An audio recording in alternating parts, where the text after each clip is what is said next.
L-art fil-qawra hija kbira kważi daqs żewġ grounds tal-futbol u tmiss m'4 toroq differenti. L-istorja dwarha tmur lura għal Mejju 2006 meta l-gvern ta' Lorenz Gonzi kien iffirma ma' T-Com ftehim biex jibih l-isma kollha tiegħu fil-kumpanija Maltacom. Skont dak il-ftehim T-Com kellhom fi żmien 6 xhur jidħlu għal kuntratt dwar l-iskambju ta' din l-art fil-qawra ma' artijiet oħra li fuqhom il-Maltacom kellha mibnija numru ta' faċilitajiet u iżda li sad-data tal-ftehim ma kellix titlu fuqhom. Il-gvern ta' Lorenz Gonzi kien qabel li anke jressaq riżoluzzjoni fil-Parlament biex dan ikun jista' jseħħ. Għalhekk suppost li mill-bidu tal-2007 l-art tal-qawra reġgħet lura għand il-gvern. Dan iżda ma ġarax anke jekk il-Ministru Austin Gatt għal iktar minn darba kien iddikjara li din l-art fil-qawra kienet ser tibqa' għand il-gvern. Kellhom jgħaddu iżda 5 snin sħaħ biex il-Go iċċedi dil-biċċa art fil-qawra.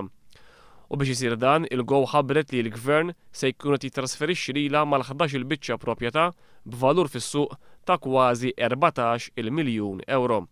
Dawn il-11 il-proprjetà bħalissa huma diġà okkupati mill-kumpanija Go u huma meħtieġa għall-operat tagħha. Il-Go iżda qatt m'għandix titlu legali fuqhom. Il-proprjetajiet in kwistjoni jinsabu f'Birkirkara, f'Ħażebbuġ, fil-Mosta, fin-Naxxar, f'Taslima, f'San Pawl il-Baħar, fl-Imtarfa, fiż-Żurrieq, f'Witline u fiż-Żejtun. Il-Go qalet li l-ftehim bejna u bejn il-Gvern issa irid ikun approvat mill-Parlament.